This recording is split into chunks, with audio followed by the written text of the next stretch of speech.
What is up, everybody? It is Old Man Logan on the Level 1 Gaming YouTube channel, and today we have a special review for you. We are talking about Assassin's Creed Mirage. Absolutely, right? This is what we are. Today is embargo day. Let's talk about it. Let's dig into it, and let's see if you guys should play it. So, let's go to it.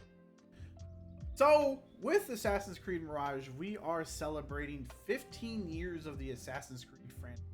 That's a crazy number when you kind of think about it, because I remember playing the very original Assassin's Creed on the Xbox 360 and just being absolutely amazed at how massive, how dense, how big the game felt. You know, it was kind of like that first game and that you would show to all your friends and be like, look at this next generation game, and it blew you absolutely away, right? And in them 15 years, we've seen multiple iterations of Assassin's Creed.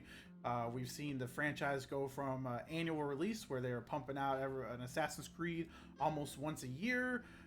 Then they kind of, went a little bit away and kind of went on a little hiatus and gave us a little bit of breathing room and restructured the game to be what we've kind of more commonly have known as the past trilogy with Origins, Odyssey, and Valhalla. And here we are with Mirage being the brand new iteration of the franchise, and we're going to dig into it. We're going to look into it and see if it should be worth your guys' time, and just go from there. So one of the things that I want to talk about, kind of reel you guys back in here a little bit, give you guys my experience with Assassin's Creed as a franchise, because I do think that's a little bit important in how I feel and how I've looked at Mirage when I actually went and downloaded the game, booted up for the review, because I was a little bit skeptical about it, right? Because I was, as I said, I was there day one with the original Assassin's Creed franchise, just absolutely in awe. I played all the mainline Assassin's Creed franchise games up until, I want to say, Origins, Odyssey, and Valhalla, right? Not that I didn't play those games, not that I didn't attempt to like them, but I did play every single one on day one, with Origins, Valhalla, and Odyssey, and I could not get into them. I felt like what I loved about Assassin's Creed was no longer there. They became kind of more of now, I'm not the only one that complains about this, but they kind of became very bloated, right? Every iteration, they're like, this is the biggest map, this is the most expansive Assassin's Creed. And to me, in my head, I don't know if it's just because of my old age or whatever, I'm kind of like a little triggering, because to me, having just stuff just jammed in the game just for the sake of having it in and trying to hit this number of being the biggest and the most massive whatever game kind of turns me off when the quality of that content in the game really isn't up to par, right? I like more condensed, stories. I do like open worlds, but I like a nice focus. If I just want to focus on the main story, very easy to follow along. If I want to go and do side stuff on my own, I can do that. But, I like more of a condensed experience, right? So in Assassin's Creed as a franchise, they very much went away from that. I think if you looked at how long to beat, I want to say Valhalla on average, now mind you, this varies from player to player, I think on average just to beat the campaign was somewhere around 60 hours, just for the campaign, and then obviously it goes up from there. And I'm like, oh, that's a lot, because that's just a lot, right? For a main campaign, that's not even including like the side content and stuff like that. That's just a lot to take in, especially when you look at 2023, right? We're hitting game after game after game after game, and it's just been non-stop releases. How are you supposed to really pack in that time and get a good experience out of a title and then move on to the next one, right? Because we're all gamers here. We love games. I love games. I've been playing games for basically, I feel like, ever since I was born. So I always like to move on to the next one. There's nothing wrong with that, right? But sometimes you need games to kind of be a little bit more focused to allow you to go through the beginning, middle, and end, and then move on to the next one. And so when they announced Mirage around last year, I was a little skeptical about it, right? We know that Mirage kind of was looked at to be another expansion to Valhalla, but then they kind of took it. They said, hey, this is a little bit too massive, we should probably make this its own game. And they did, right? And they kind of did it at a reduced price, right? Because the price tag on Mirage is, I want to say, it's $49.99 for the regular base edition, and I think it's $59 or $59.99 for the deluxe edition. When you look at that compared to most standard edition of games are now $70 for the most part, to Assassin's Creed Mirage starting price at $50, and obviously with sales and stuff, holiday up, it'll probably drop from there. So they took, so they knew that this was not a full game, right? They went to, they wanted to make it more condensed, make it a little bit more tight pack experience. And I think when it first originally got announced, they said it was going to be about 20 hours, right? That was like that's awesome, because if you look at a lot of the other titles, right? If you go back to Assassin's Creed history and you go back to How Long to Beat, a lot of that stuff, most of the Assassin's Creeds around that time ranged around the 20-hour completion. I love those games. I beat them all.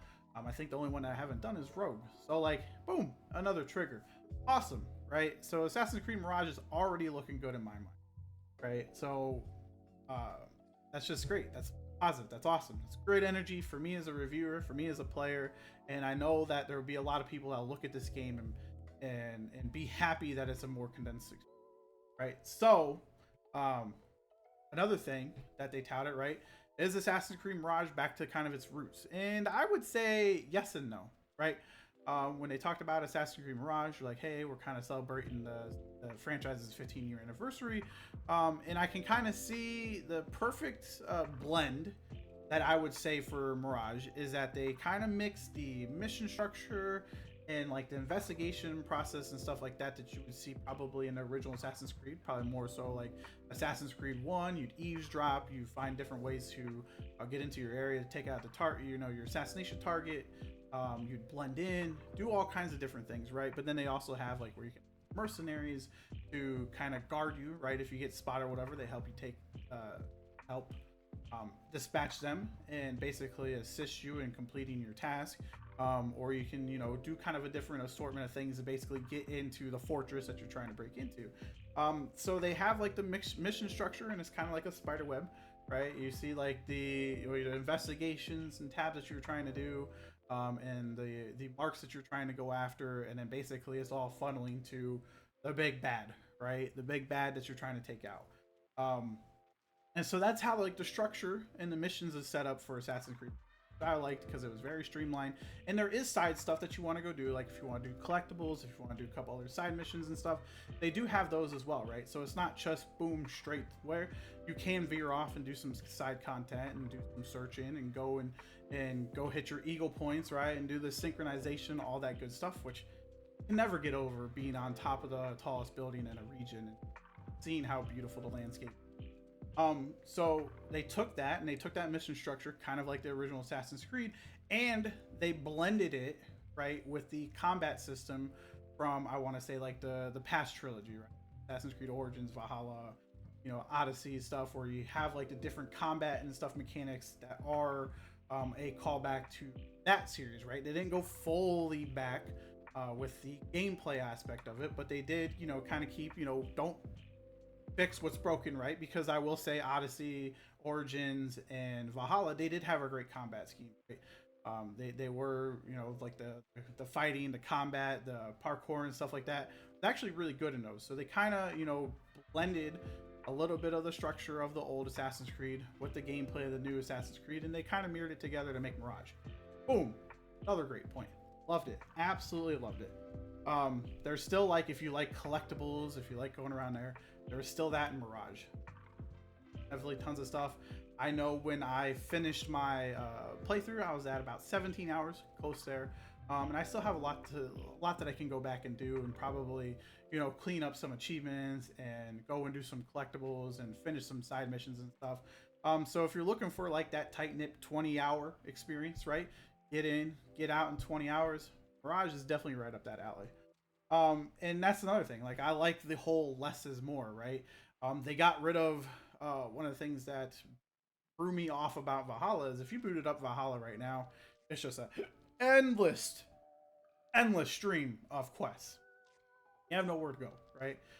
They made it, obviously with Mirage, they made it a lot more streamlined, right? If you just want to boom, go and do all the main missions and stuff and be done with it, boom, you can do that. If you want to do the side stuff, everything's there easily to be able to tell you where you got to go, right? And it's not bombarded with tons of little stuff here and there that you can do. There's not like a ton of like fetch missions, side missions and stuff like that that you can kind of get lost in. It's more focused, which I find that as a very big positive. You can go to when you're doing your missions and stuff, you can run to vendors, get information from. You can complete an assortment of tasks, right? That can expose your mark, let you know who you're looking for, and basically tackle how you're going to take out people. The other thing that I would say is you have your weapons, you have your sword, you have your dagger, you have obviously the hidden blade. And then you do have an assortment of tools, right? You get 6 different variety of tools. They can range from a smoke bomb, not a tracker, but it's basically a sensor you can throw out that chirps, just like basically like a distraction bomb. You have throwing knives, you have a poison dart that you can shoot out, and each one of them tools has like their own little tree and stuff, and you can upgrade them, have different stats. Like you could, for the one dart, instead of just knocking somebody out, you could have it where it'd be a poison dart, and whenever you shoot somebody with it, instead of them getting knocked out and falling to the floor, they just end up getting poisoned, right? They sit there, they're taking damage, they're being affected by the poison for X amount of time, and you can upgrade basically all those tools. The only thing that was about the tools, I kind of wish that you would have gotten a little bit more access to them quicker, because as Assassin's Creed, like I said, is a very shorter experience compared to the past 3 iterations. You don't get a lot of time to play with the tool, right? And by the end of the game, the very last mission is when I got my last tool ability to unlock. It was where I could finally get to play with all 6 of them. Then by the time I got access to play with all 6 of them, I was already at the end of it. So I kind of wish that they would have somehow introduced you to the game, like the tools in the game, a little bit more quicker, and you was able to get them and use them and utilize them a little bit more than at the very end of the game to get all. Another thing, right? You have your sword, you have your daggers, and you can upgrade those. You can change how they look. So if you get one dagger that has a higher damage, and you can upgrade those, right? Each dagger, each piece of armor and stuff has 3 tiers that you can upgrade.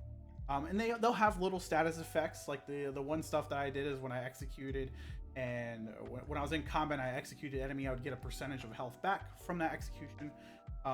As well as you have a whole different assortment. Like there's like a suit of armor that when you air assassinate somebody, it does like the spell is like almost, I would want to say, a blast, right, within a certain radius, and if anybody's in that radius, it throws them back. So they do have an assortment of add-ons and stuff that you can get in your armor and your weaponry, and you can upgrade those too. And then you can also make your armor and your weapon basically how you want it to look. So if you get better armor that you don't like how it looks, you can kind of transmog it to say to look like a piece of armor that you. So cool, kudos there. Another thing that is kind of cool, a little nice little tidbit that they did with Assassin's Creed Mirage, is that the civilians will actually give you away. So if you're just openly out and open and you take out some guards and stuff and you think you're gonna sneakily walk away, no more is that, right?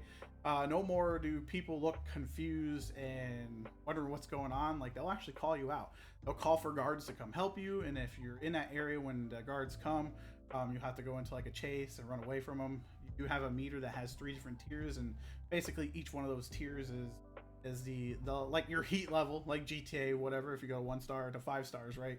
And then depending on what level you're at, we'll send a different type of barrage your way. Of enemies that kind of come hunting you down. But I did like the little tidbit, like even if you break away from the enemy's view, right? If you're running frantically and trying to get away, the civilians actually react to you and will actually call to the guards and say, hey, he's over here.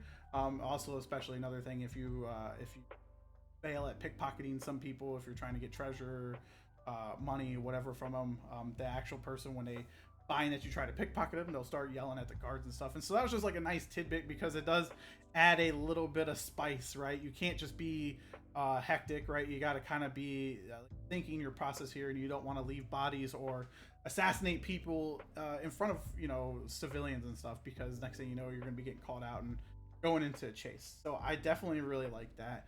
It adds a little bit of risk, adds a little bit of reward to it. It's just absolutely phenomenal. So I would say my final thoughts with Assassin's Creed Mirage. I did like the setting Baghdad was absolutely beautiful. I did like Basim. He's kind of one of my more favorite characters, I would say, of the Assassin's Creed franchise. But nobody could beat Ezio. But I did like Basim. I thought he was pretty cool.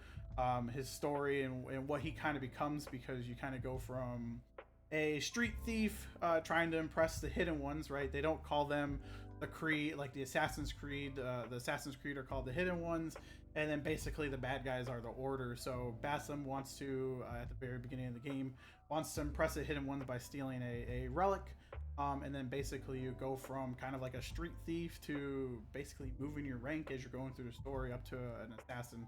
And that was just kind of cool to see, like, Basim grow in that order, and kind of get a little bit more notoriety inside of it, and his words and stuff have a little bit more impact and a little bit more meaning as they go through the story. I would say my least favorite part of the game was probably the actual, like, overall arc of the story, right? I didn't really feel like there was a big sense of trying to think of the word, like, not a big sense of, oh, I'm blanking on the words, of course I am, of, like, urgency, right? There wasn't a lot, like, I was just more of like going through the motions, right? I'd be like, hey, oh, you gotta go investigate and take this person out, right? And everything you're doing is basically leading to this one big bad. And it wasn't till like the very end of the game where they kind of did a little bit of a spin, and stuff that I honestly was surprised by. So that'd be awesome for you guys there that's gonna be digging into this right away. But the story was kind of like the most lacking part in Assassin's Creed Mirage. But the overall gameplay, the overall feel of it, the locale, like I said, I like Basim as a character. Like, everything else about Assassin's Creed Mirage more than made up for the fact that the story was kind of more on the wayside. So I would definitely, say that while Assassin's Creed Mirage doesn't push the franchise forward in any crazy stretch of the mean, it's still a great smaller addition to the franchise that for me is very welcomed. I dug the smaller scope and the scale and the balance between the new combat style, the throwback to the original game's mission structure. And then I think Mirage will be very welcomed by both newcomers of the franchise, if they're just now getting into Assassin's Creed, or the old timers like myself who's been playing Assassin's Creed 2007, right? I think it actually has a pretty good middle ground there. And obviously, I have to give you guys a score, right? We got to get a score. That's what you're here for. That's what you're waiting for. And I would definitely give Assassin's Creed Mirage an 8.2.